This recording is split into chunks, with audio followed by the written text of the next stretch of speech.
OMB Bank, UMB Speed Up, DigiBank, Let's Go, and Telesol 4G, Just a Touch. Coming up, as security operatives arrive in Dubai for talks with authorities there for possible extradition of Men's Gold owner Nana Pia Mensah, a law lecturer is predicting it will be almost impossible to secure his release.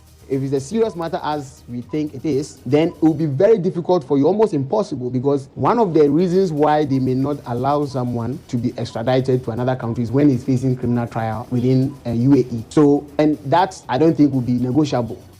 We have details as customers say they still suspect something fishy in the arrest of the man known as Nam1. I don't trust them even saying they have arrested the man. I think there is something fishy going on. That is not what we were requesting for, because arresting him, you see, there is something fishy. Plus, we get to hear from an investment banker on what you should look out for before committing your funds. Also in the bulletin, new managers of ECG, that's the Power Distribution Services, request for tariff lower than what ECG charged for the year 2018. Contrary to fears, the concession agreement will mean consumers will pay more. PDS has made a submission for 23 pesos per kilowatt hour tariff. Currently, the distribution charge is 30 pesos. The minority in Parliament, however, insists only a significant upward adjustment will ensure survival of power players in sports. Now we are heaving a sigh because Ghana Premier League clubs have now agreed to play in this month's special competition after reaching a deal with the Normalization Committee today.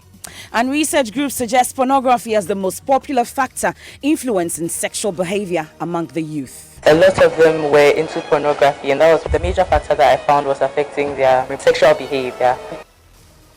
We'll bring you more of this worrying trend from details of the research, plus more here on the Midday News. I am Emefa Apau.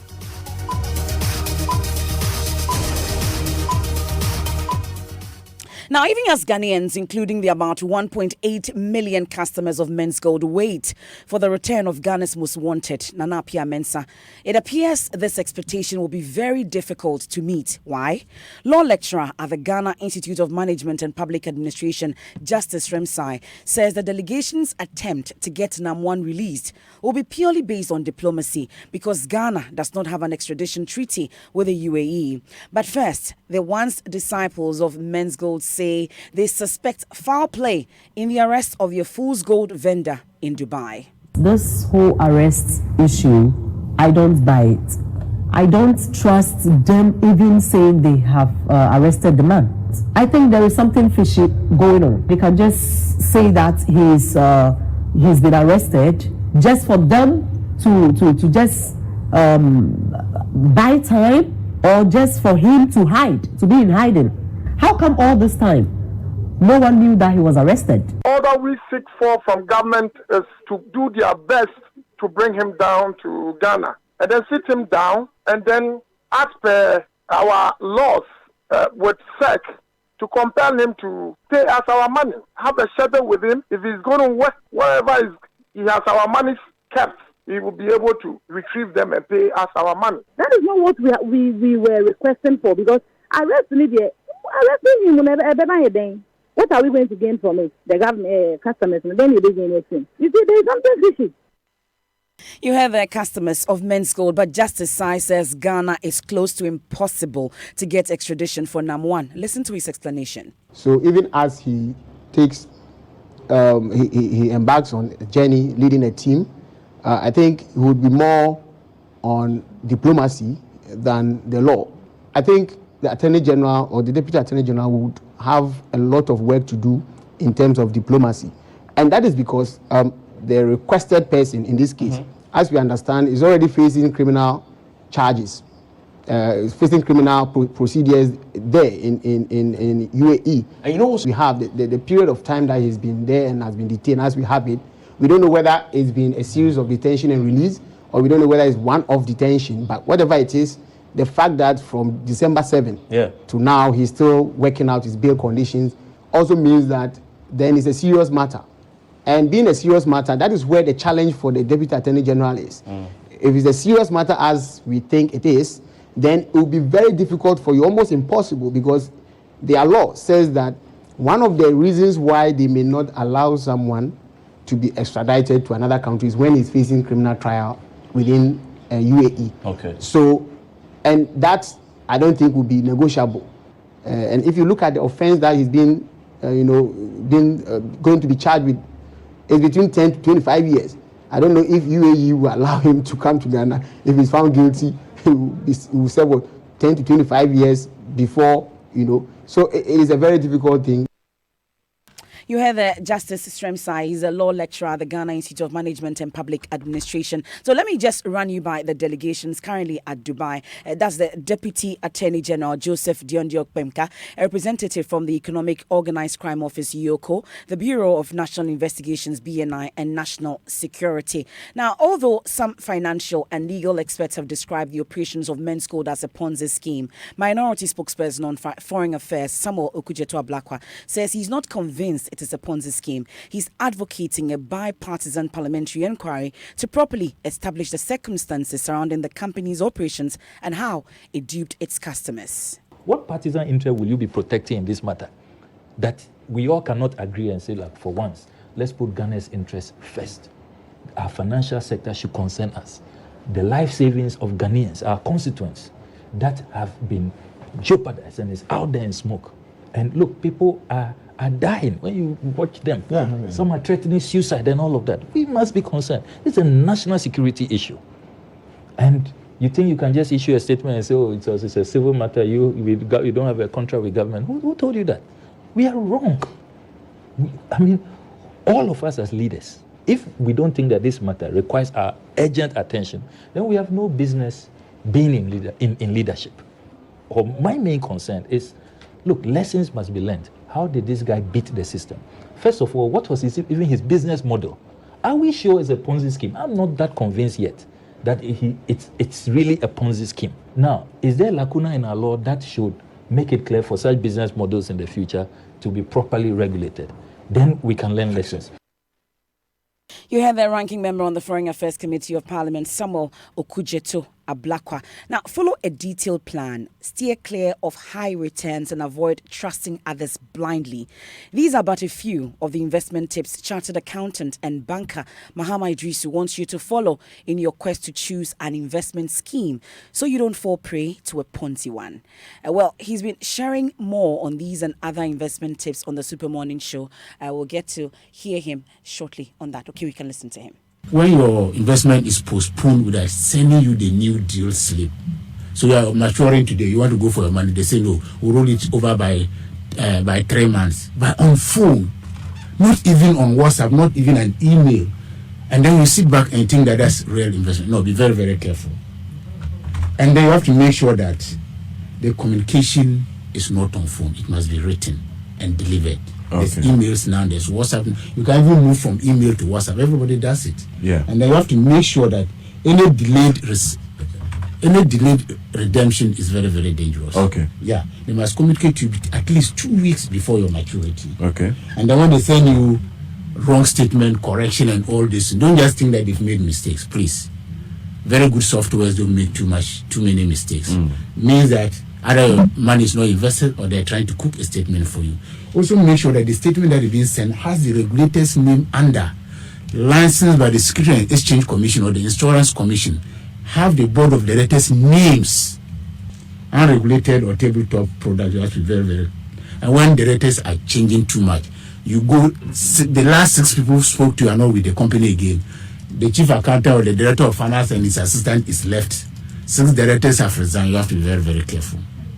And when you see too many subsidiaries not related to the ordinary course of business of the company, if it's an investment company, you have to be very, very careful. You have the chartered accountant and banker Mahama Idrisu, a word to the wise. As always, enough. You're still listening to the Midday News here on Joy 99.7 FM. Away from that, there have been fears, largely caused by sentiment from the minority in Parliament, that a takeover of ECG by new managers will cause consumers to pay more for power.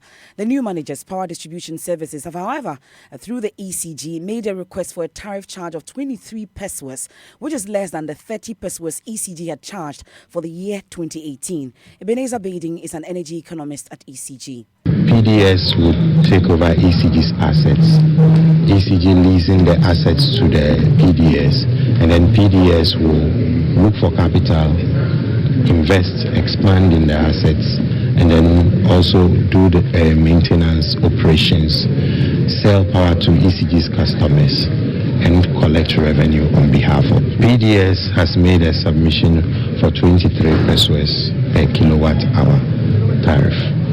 Now, PURC is doing its own assessment. Currently, also PURC is working, and the Ministry of Finance are working on the lease payments, what the lease payments will be. That is what will be paid to ECG. So that becomes the total tariff. But PDS is asking for 23 pesos. How much is ECG charging for that? I wouldn't put as ECG, but currently the distribution charge is 30 pesos. You have energy economist at ECG, Ebenezer Baden. Minority spokesperson Adams Mutawakilu, however, insists the power players will suffer if PURC fails to fix appropriate tariffs to meet their needs. So the situation doesn't look good.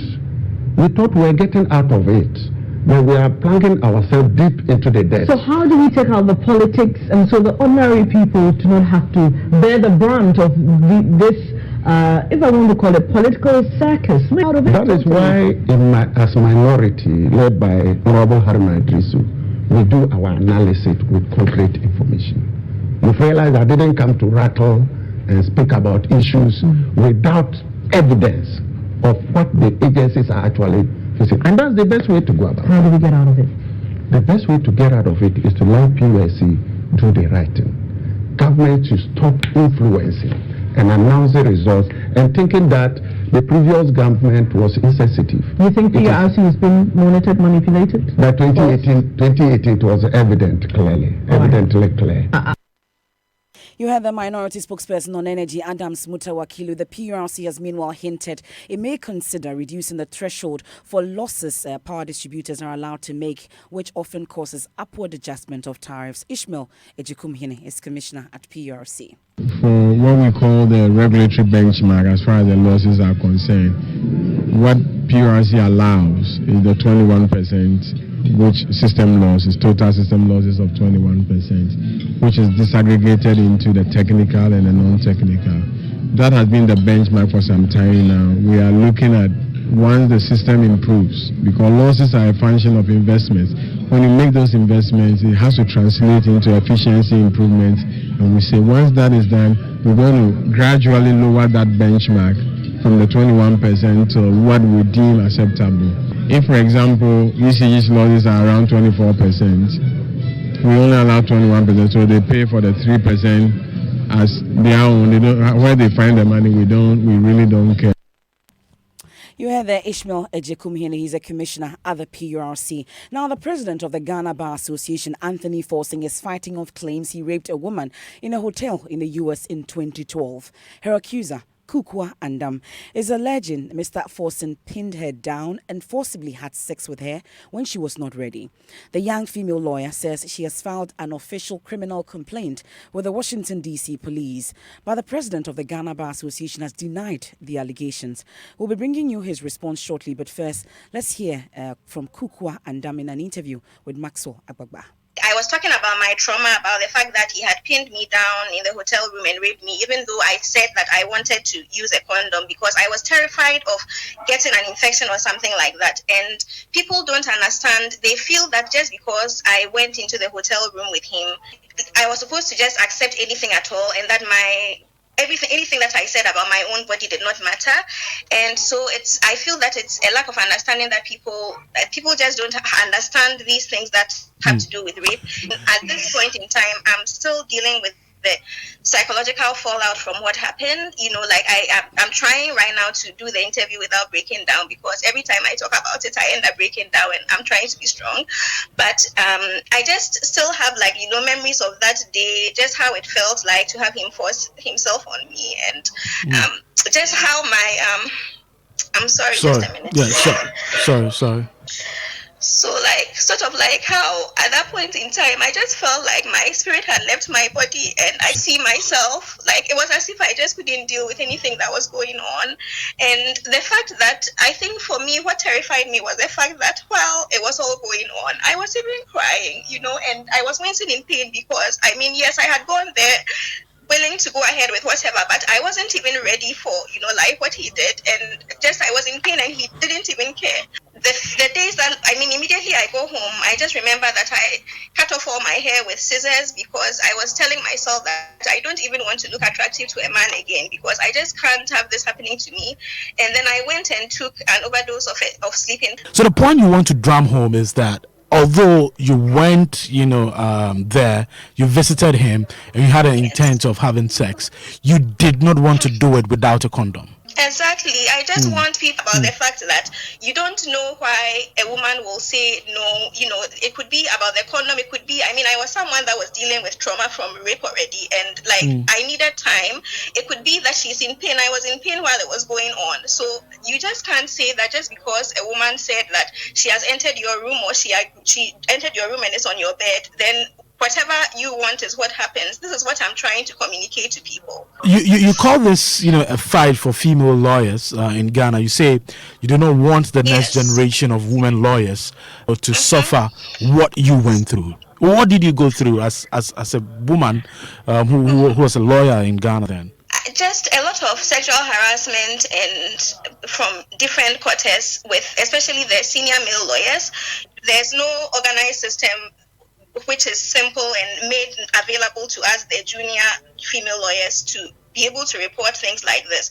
That was what made me, I even ended up being admitted to the mental institution because I just couldn't take it. But I feel like they broke my spirit, like I'm still trying to get myself back. I gave them time, I contacted them, told them what they had done to me. All I wanted to hear was sorry and that I'm not going to do it to someone else because I don't want them to be able to do it to other people. It has to stop with me. And it was this situation that led me to file the criminal complaint with the Washington, D.C. police, which is now being processed. And then once it's ready, if they approve, criminal charges will be filed and I will have the number of my complaint because I felt that this is not right. They almost killed me. I tried to commit suicide twice. With regards to the case, I just filed the criminal complaint a few days ago. I have notified the healthcare providers at Cornell that examined me when I came back from this incident and was distraught. You have Kukua Andam in that exclusive interview with Maxwell Agbagba. Maxwell Agbagba of our Agenda Desk now joins me in the studio with details of the statement released by lawyers for the president of the Ghana Bar Association. Maxwell, how did we get here, first of all? Well, it started, first of all, with a post on Facebook by Kukua Andam narrating the alleged, incident. And in that post, she actually attached various email correspondences that she had with the president of the Ghana Bar Association. That post right now has generated about 1,700 comments since it was posted yesterday. Now, the president of the Ghana Bar Association is denying the accusations. What has he been saying in that statement? Well, in a statement, it says our client Anthony Forsen's Jr.'s attention has been drawn to a post on one Miss Kukua Andam's Facebook page that he committed an offense of rape against her sometime in 2012. Mr. Forsen sincerely and emphatically denies that he has committed any such offense against the said Ms. Kukua Andam. He maintains that the allegations are false and in due course he will be vindicated. The statement continues to say that continues to thank all those who have in various ways, he's saying, shown concern and support for him and his family during this trying period, and is signed by his lawyers. Of course, members of the Joy News Gender Desk, including Maxwell Agbagba, are following this development story closely and will bring you details as they emerge. Let's stay on sex-related stories because 3 research groups have established high risk factors for sexually transmitted infections among students and other adolescents, while one study reviews just about half of sexually active secondary Second cycle students have fair knowledge of the disease. Another finds only 36.7% of them use condoms. Yet a third group suggests pornography is the most popular factor influencing sexual behavior among the youth. Love FM's Kwesi Deborah has been speaking to the researchers and has more in the following report. According to the World Health Organization, over 1 million sexually transmitted infections are acquired every day worldwide. It's estimated there are 357 million new infections from one of these 4 STIs: chlamydia, gonorrhea, syphilis, and trichomoniasis. Majority of these STIs have no symptoms, only mild symptoms, which may not be recognized as STI. In assessing the knowledge first of these adolescents, only 48% of them were able to correctly define what an STI was, meaning that the knowledge as compared to elsewhere was a bit low. I was a bit disappointed by that. So it shows that more work needs to be done with respect to the knowledge aspect of it. So we asked about the sexual practices of these adolescents with regards to oral sex, anal sex, and vaginal sex. And it was found that 9% of these individuals were undertaking penovaginal sex. And interestingly, all individuals across these 3 categories of oral, anal, and vaginal sex believe their risks to be low. Also found out that a lot of them were into pornography, and that was the major factor that I found was affecting their sexual behavior. We found that fewer of the students knew about the lesser known STIs such as syphilis, chlamydia, and then Hep B. Interesting findings there. And you're still listening to the Midday News here on Joy 99.7 FM. Our stories covered so far that security operatives arrive in Dubai for talks with authorities there for possible extradition of Men's Gold owner Nana Appiah Mensah. A law lecturer is predicting it will be almost impossible to secure his release. Still to come, surviving R. Kelly. In the wake of women opening up about abuse, we hear from victims who claim music star R. Kelly is a sexual predator and a pedophile. Would film our sex acts sometimes. He would never ask me if it was okay to be filmed. I can't really talk about being abused. It's very painful to have to talk about it again. We have details, and also former president of Ivory Coast, Laurent Gbagbo, has been acquitted of crimes against humanity charges. We have details after the break. Scratched, used, and now waste. But not for Kofi Achu. So I was thinking of how to get a medium and then to do the project. So I saw the cards on my carpet, and then they were very reflective, they were very bright. I tried to, depict a flag, a Ghana flag, out of what I saw on my carpet. And then I saw that there was, I think the color scheme was okay. At the same time too, I think I'm solving a societal issue or problem. Catch the story of Ernest Kofi Achu and how he turned to use scratch cards and other waste materials for his portrait art this week on the Joy Business Van. The Joy Business Van on TV, radio, online and on ground. It's powered by Joy Business and supported by EcoBank, the Pan-African Bank.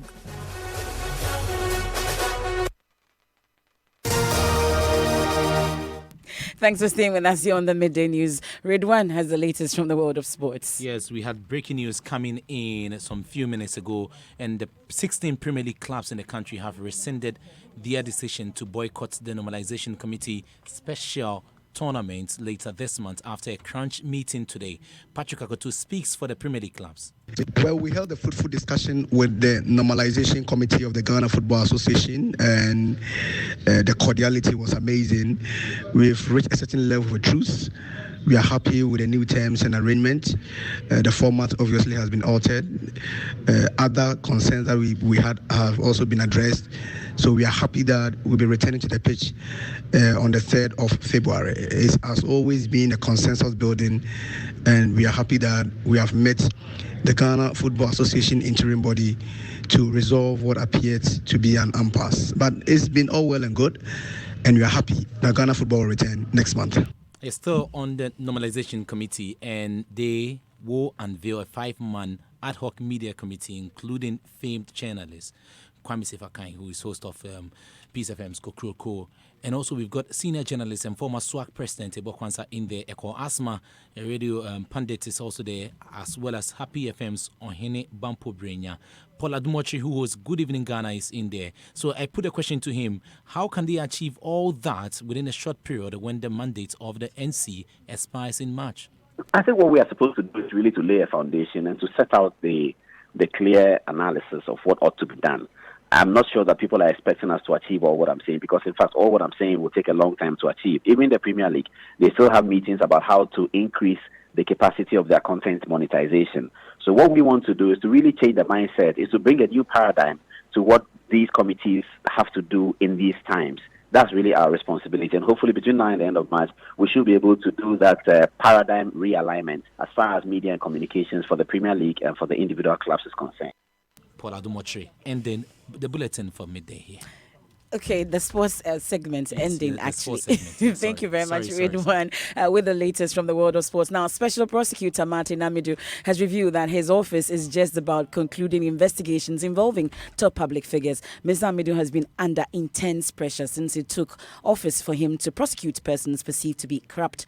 Speaking to City FM and the Daily Graphic newspaper, Mr. Amidu says he remains hopeful of prosecuting his first case this year. I don't think it is proper for me to announce that somebody has been arrested, he's been investigated, when you don't even have any evidence whether the offense is true or false. Even though that is costing me dearly, because by not announcing those I'm investigating, some of them are going around spreading false rumor. You remember I had to come out to talk about somebody trying to obstruct justice. Yes. That was not a matter I wanted to be known until I was ready to prosecute. But you see, my hands were forced. Otherwise, we are investigating so many other cases. Some of them are near completion. They involve very sensitive and important people. But I don't think that it is right for me to be announcing them. I'm going to see a prosecution this year, 2019. God willing. You heard that Special Prosecutor Martin Amidu. Now, former president of Ivory Coast, Laurent Gbagbo, is to be released, and the charges against him of crimes against humanity dropped after the International Criminal Court ruled he had no case to answer. The court in The Hague acquitted Laurent Gbagbo and his former youth minister of all charges and ordered their immediate release. Raymond Akwa joins me in studio with more on this. Give us a brief background on this, Raymond. Now, the charges, which included ordering murder and gang rape related to post-election violence in the West African country, 2011, you remember that particular popular election, which was supervised by the UN, and there are difficulties in accepting the decision. In fact, he refused to hand over to Alhassan Ouattara, who's current president, and about 3,000 people were said to have died in the aftermath of that particular conflict. So eventually, French troops and the UN intervened. Gbagbo was taken out of some bunker where he was hiding with his wife Simone, and the judges ruled that Gbagbo and his then youth minister had no plan to keep, Gbagbo in power. And so there was no need for defense to submit further defense in this case. So they are basically saying that the motive to stay in power was not there for the man in the first place, as the prosecutor was not satisfied with the burden of proof in this case. So he couldn't satisfy the court with the burden of proof. But what's been the prosecution's reaction to this latest decision? We know that the decision will be a severe blow to the ICC prosecutor. In fact, for the ICC prosecution team, it was a landmark case. If the court's supposed to resume on Wednesday, we understand that the prosecution will say, whether it intends to appeal or not will depend on what it says on Wednesday. In fact, conditions now imposed on Gbagbo's release are also being dictated, and the ICC has been accused of being one-sided in this particular case. But because there were Ouattara people who were supposed to be equal part of the issue but were not brought before court.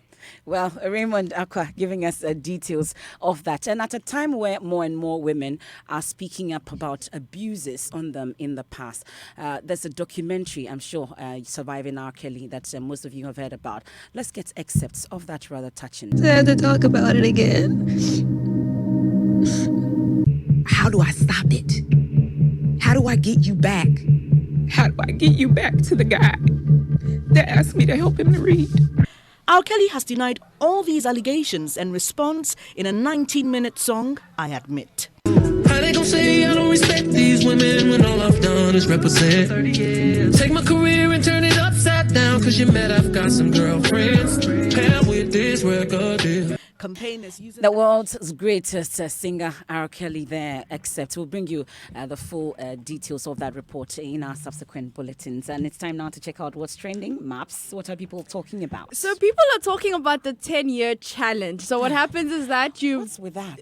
You put a picture of you 10 years ago and now, and like a lot of pictures, interesting pictures have come and surfaced on social media. A lot of people who say God's grace, God grace. Sometimes it's just bleaching. It's just bleaching. It's not God's grace. Don't put God's grace in here. But Falz is also trending for his album Moral Instruction, and people are saying that Falz attacks the government, attacks Yahoo boys, attacks the police officers, attacks pastors. I wonder why you lot are selectively triggered. And that's it for the Midday News. I am Emefa Apa. Do log on to myjoyonline.com for more news. Have a good afternoon.